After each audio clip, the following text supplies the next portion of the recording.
మాజీ ముఖ్యమంత్రి 2029లో ముఖ్యమంత్రి అవుతాననుకున్నాడు జగన్మోహన్ రెడ్డికి జన్మలో నిజాలు చెప్పే అలవాటు, మాట మీద నిలబడే అలవాటు లేదండి.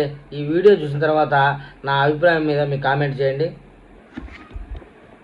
విశాఖపట్నంలో ఇంతకుముందు మా హయాంలో ఇలాంటి ఒక దుర్ఘటన జరిగితే అక్కడ కూడా మనుషులు చనిపోతే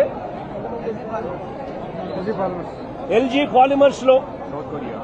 పాలిమర్స్ లో అప్పట్లో కూడా ఒక దుర్ఘటన జరిగి 14 మంది అప్పట్లో చనిపోయిన ఘటన జరిగితే రాష్ట్ర ప్రభుత్వం ఎలా స్పందించింది? వెంటనే ముఖ్యమంత్రి ఇక్కడికి వచ్చి, అంటే జగన్ ఇక్కడికి వచ్చి ఏకంగా కోటి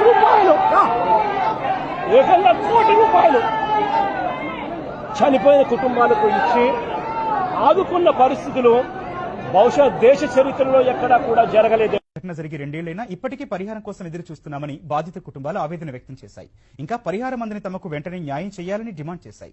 ₹1 కోటి ఇస్తామని చెప్పారు, కానీ చనిపోయిన తర్వాత ఎవరు మా దగ్గరికి రాలేదు, ఎవరు కూడా మమ్మల్ని ఓదార్చిన వాళ్ళు లేరు. ఎటువంటి సాయం కూడా అధికారులు గాని కంపెనీ వారు గాని మమ్మల్ని పట్టించుకోలేదు. సూపర్ స్పెషాలిటీ హాస్పిటల్ కడతా అన్నారు, కనీసం పిహెచ్సి గాని ఒక డాక్టర్ నర్సు కూడా అక్కడ లేరు. ఎల్ఈ పాలిమర్స్ యాజమాన్యం పూర్తి నిర్లక్ష్యంగా వ్యవహరించింది. అటువంటి యాజమాన్యం మీద ఎందుకు రాష్ట్ర ప్రభుత్వం చర్యలు తీసుకోలేదని అడుగుతున్నారు.